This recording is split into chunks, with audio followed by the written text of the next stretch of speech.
Ένα σχόλιο για συνέντευξη που έδωσε σήμερα ο αντιπρόεδρος του ΔΙΚΟ, ο κ. Νικόλας Παπαδόπουλος, στην οποία καταλογίζει πολλά και διάφορα, μεταξύ πολλών άλλων κατηγορεί και τον πρόεδρο του ΔΙΚΟ, τον κ.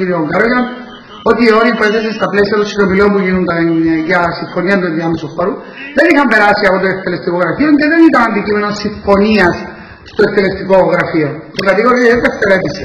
Καταρχήν εκφράζω την έκπληξη και την απορία μου για τη χρήση της φράσης «όρη Καρογιά». Θέλω να μας πείτε λίγο, γιατί η κίνηση του αντιπροέδρου του ΔΙΚΟ, Νικόλα Παπαδόπουλου, εξάλλου δεν είναι και η πρώτη φορά που βγαίνει δημόσια και διαχωρίζει τη θέση του από το κύριο εντός εισαγωγικών ΔΙΚΟ και κατηγορεί τους συναγωνιστές του για διάφορες πράξεις, για διάφορες παραλήψεις.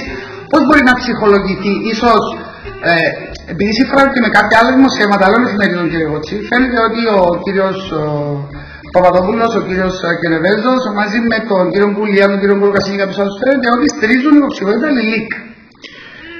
Δεν θα μπω να κάνω τώρα διάγνωση του τι σκέφτεται ο καθένας και πώς λειτουργεί.